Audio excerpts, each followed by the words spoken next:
аввало ассалому алайкум шаҳрвандони ҷумҳурии Тоҷикистон, тамоми қишри ҷомеаи шаҳрвандӣ, муҳоҷирон, муборизон, равшанфикрон, аз мансабдори оддӣ то ба мансабдори баландпояи озодихоҳ. мақсад аз кушодани ҳамин канал ки маънояш политика либерти аст, сиёсати озод, яъне баланд бардоштани сатҳи дониш ва маърифати сиёсии мардуми ҷумҳурии Тоҷикистон ва огоҳ будани онҳо аз сиёсат ва ҳиллаҳои сиёсӣ ва сиёсати паси пардагии ҳукумати идоракунии Эмомалӣ Раҳмон аст. чуноне ки ман дар мавзӯъҳои гузашта гуфта будем, боз мегӯям ки ҳамин Эмомалӣ Раҳмон барои чӣ ҳамун дар худ маскаи рӯбоҳ ва шерро истифода мебарад ва онро ҳамчун атрибут истифода мебарад дар ҷои кораш ва дар ҳар ҷое ки меравад, онро мебинад ва ҳамун дар каллаш бояд монад ки ҳамун дар дарсҳои гузашта ман фаҳмондам ки чӣ хел армия бад мебинад, аз ҳисоби ҳамин чиз гирифтагӣ ин илми сиёсатшиносӣ. худи шумо ҳамин китоби государ ҳаст, государ Никола Макиавелли менависен гуглда, меброяд мехонен, ё ҳамҷо Никола Макиавелли менависен Лиса и Лев, образ Лиса и Лев государю менависен, ҳамун шоҳҳо истифода бурданша, ҳукуматдоро истифода бурданша, роҳбаро уҷода тафсир кардагия бо худтон мехонем. ман дар дарсҳои пешина гуфта будам, дар ҳамун пешина сабто ки аз чӣ сабаб барои чӣ имрӯз исбот мекунем ҳамура. ман ба шумо ваъда дода будам ки исбот мекунем қонунӣ, зеро ки Конститутсияи ҷумҳурии Тоҷикистон ба мо ҳуқуқи озодиро додааст. озодӣ сухан гуфтан, озодӣ фикрро баён кардан, озодона ба ҳизбу ҳаракат аъзо шудан, озодона аз ҳаракат баромадан. но Эмомалӣ Раҳмон ҳамун притяжени ҳукуматронияш дар давоми 30 сол мардумро аз илми сиёсатшиносӣ дур кардааст, зеро ки мардум огоҳии сиёсӣ пайдо накунанд. шахсоне ки огоҳии сиёсӣ доранд, дар ҳукумат кор мекунанд, фаъолият мекунанд, онҳо дар тарс қарор доранд. онҳо дар тарсанд, аз ҳисоби вазифа, мансаб метарсанд, бисёр чизро гуфта наметавонанд. бинобар ин имрӯз ман ба шумо исбот мекунам ҳамин чиза ки барои чӣ ҳамонро истифода мебарад, образи ҳамон рӯбоҳ ва шерро, ва онро исбот мекунем мо тибқи қонун, тибқи тамоми далелҳо, далел хати, фақт хати.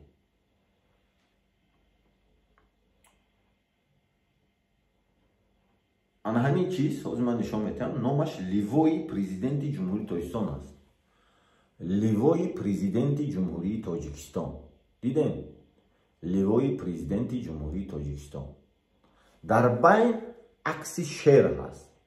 шер ба пушт нигоҳ кардааст ва ҳамун чӣ пашми шер образи рӯбоҳа мегирад одновременно. барои чӣ шер ба пушт нигоҳ кардааст, баъд ҳозир ман мефаҳмонам шумода.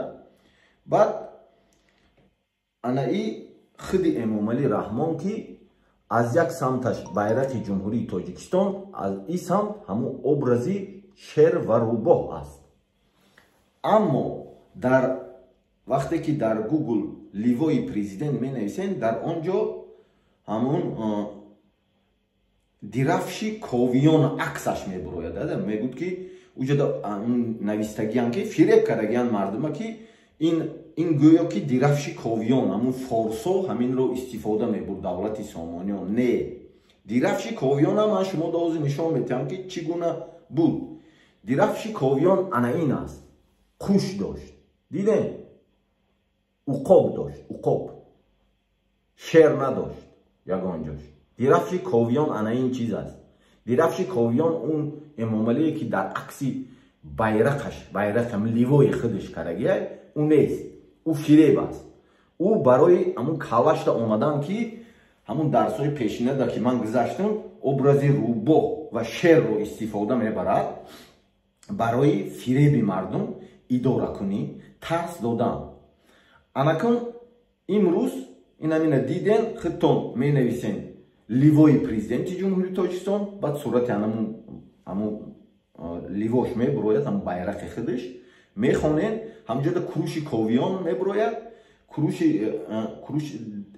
دیرافشی کوویان می بروید دیرافشی کوویان. وقتی که دیرافشی کوویان گوگل خطی بزنین دیرافشی کوویان رسمشه خودش می بروید دیرافشی کوویان چی بود میبینین در آنجا عکس شیر نیست عکس روباه نیست همون پشت گرداند عکس همون یولش روباه میشد. در دیرافشی کوویان که فارسو همون گذشتگانی ما استفاده میبرد در آنجا عقاب استفاده میبرد همچون همون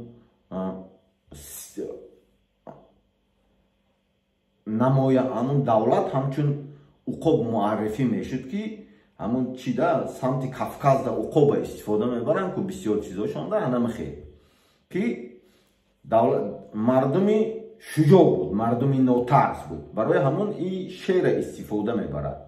فریب کردگی مردم یکی از فریب ها است فریب. بنابر همین از من شما در انکن اثبات میکنیم که برای چی همین شعر همین چی معنا دارد شعر چی معنا دارد از علم سیاست شناسی میگیریم از فکت و رقم که اثبات میکنیم. همین شعر نامش میشد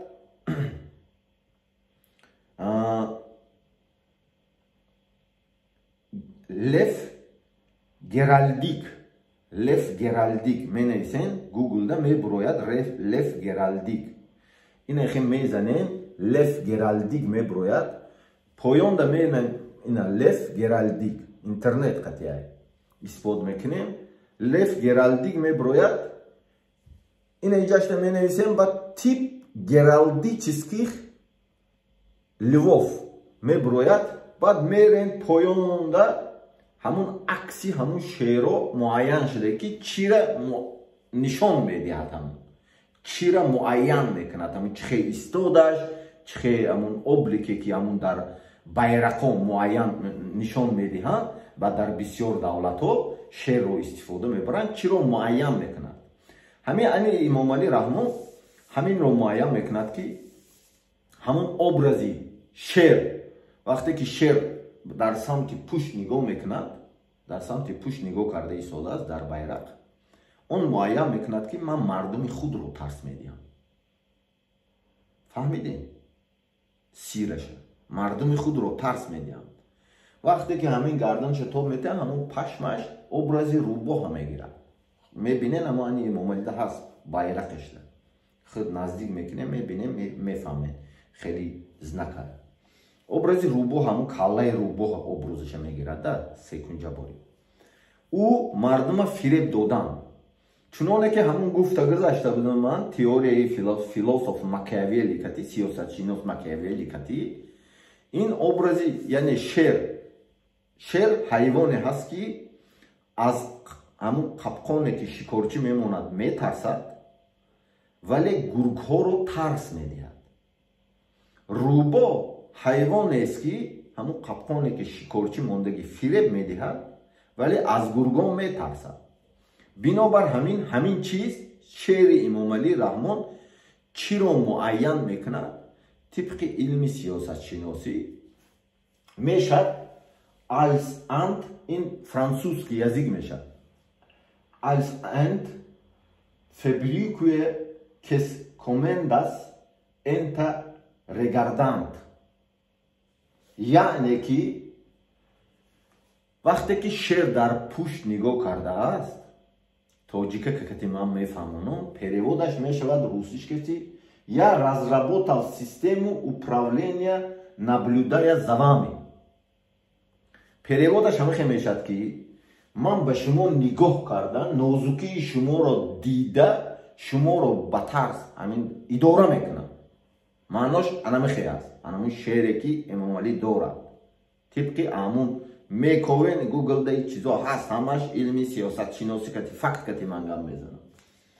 بعد دویمش با فرانسوزی کتیای اتباین جی تاوت اپریس انت رگردند.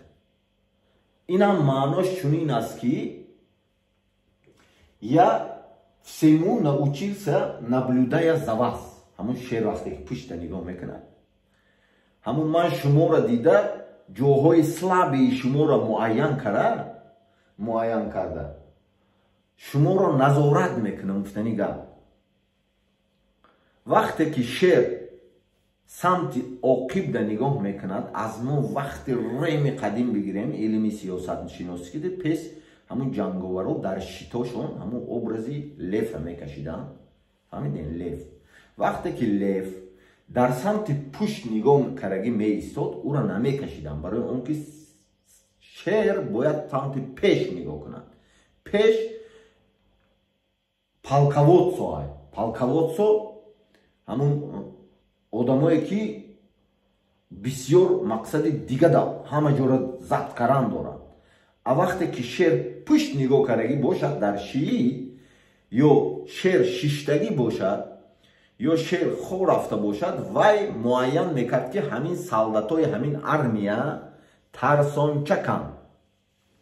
برای همه وقتی که شعر در سمت پشت نگاه کردگی است، وی معین میکند که شاه همین ارمیا تنها با ارمی خودش زوری که مردم خودش قتل کرده میتوند، دیگه کس در زورش نمیرسد. این از علم سیاست شناسی با خود شما میکنید میابه. برای همین امروزه موضوع این همین اثبات این همین چیز بود که برای چی امام علی رحمان همون در همون لیوای پریزیدنت جمهوری تاجیکستان، نه بلکه همون گذشتگانی ما همون چیز استفاده می برد، همون چیه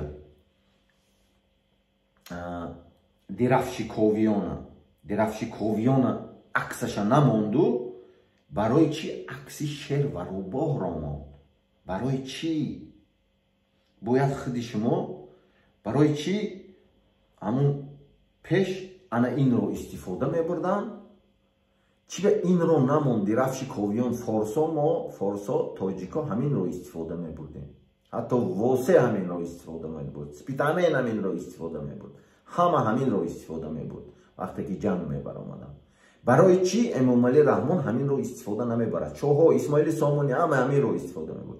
برای چی امام علی رحمان عقاب رو نماند و شعر رو ماند که در سمت پشت نگاه کرده است؟ این حیله سیاسی است.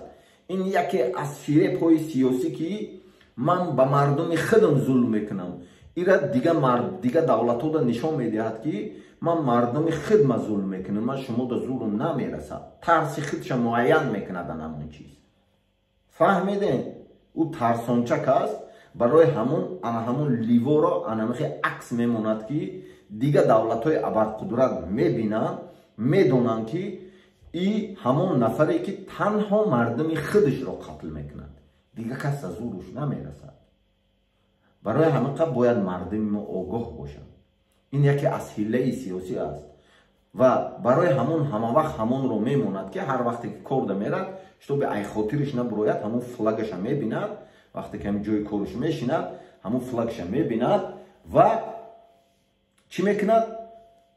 تئوریایی که من گذاشتم همه قواق، برای چی ارمیشون میبینند، برای چی حکومتشون، کارگرای حکومتشون میبینند، هم پاددانی‌هاش آدمایی که با همراهیش بودن شون میبینند و قتل میکنند، برای چی عالمان روشنفکران شون میبینند، برای چی مردمشون میبیند. انا همون عکس دیده او اپراولیت میکند، اداره میکند. شتو بی کالاش دم جو کرگیان وقتی که آدم اینقدر ای خودش به خود میشود که آدم اینقدر خود چی میشود؟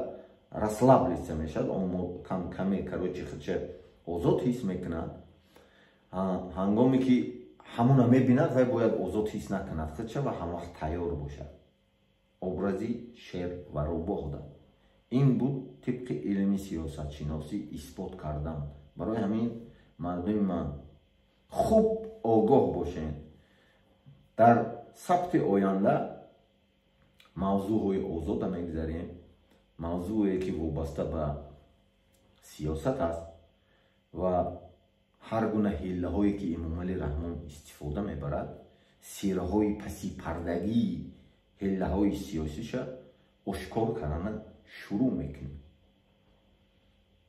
ба диққаттон раҳмат.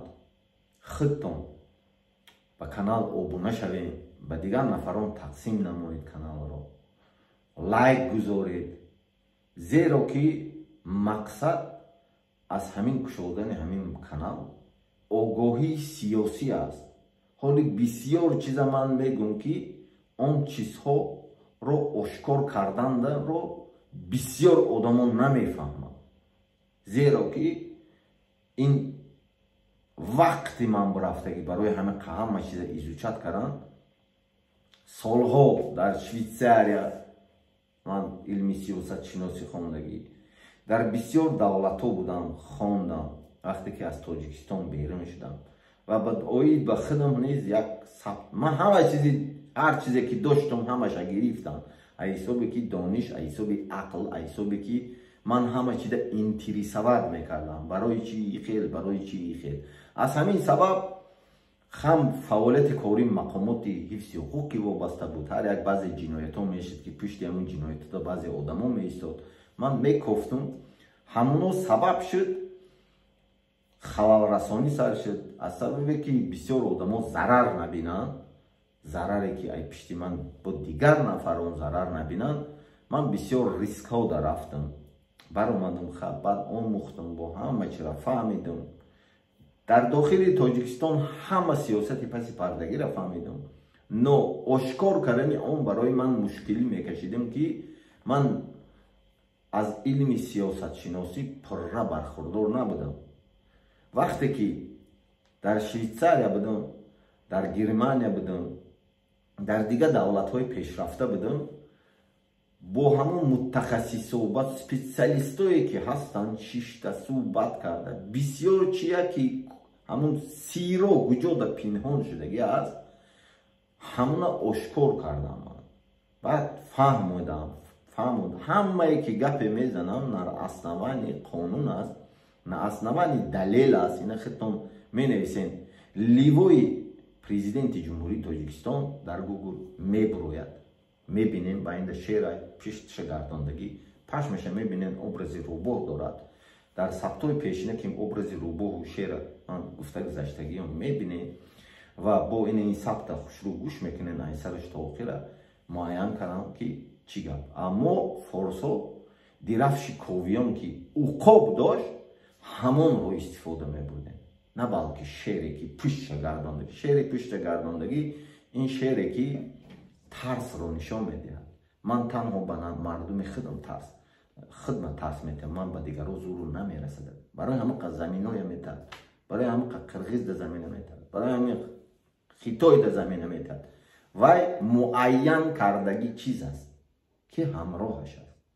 вай дар ҳангоми фирораш, ҳангоми баъзе ҳолатҳое ки судои ҷаҳонӣ байналмилалӣ уро дар баъзе замина фурӯхтан оянда ягон чӣ суд кардем, ин ҳамин чизоро истифода бурда мешавад ки ҳамин ҷода образи ҳамихелӣ буд ки ҳамин илми сиёсатшиносӣ ки сири сиёсатшиносӣ ки ҳамин чиза муайян мекунад.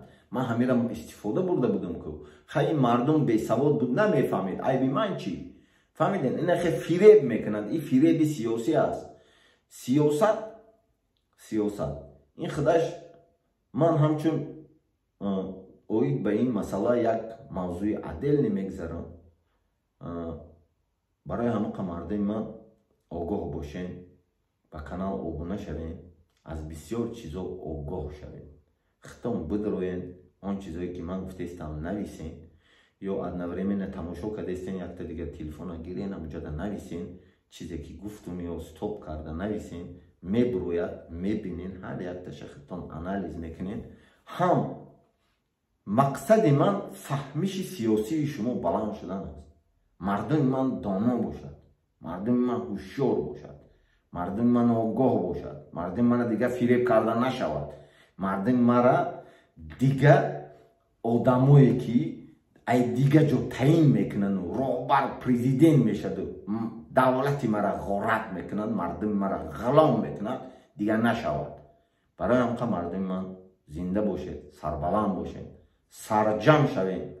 Сарҷам шудан асоси инқилоб аст. Сарҷам. айни ҳол чуноне ки ман дар сабтҳои пешина гуфта гузашта будам, ба аксар равшанфикро, лидерҳои маҳаллӣ, ҳамон лидерҳое ки дар ҳар як минтақа, шаҳру ноҳия, оилаҳое ки дар байни ҷомеа нуфуз доранд, ба ҳамонҳо ахота рафтаистай, шикор рафтаистай, худтон эҳтиёт кунед, сарҷам бошен, дар гирди якдигар бошен ва ҳамавақт дар ҳолати омодабош қарор дошта бошен ки рӯзу соат наздик шуда истодааст. раҳмат ба диққаттон.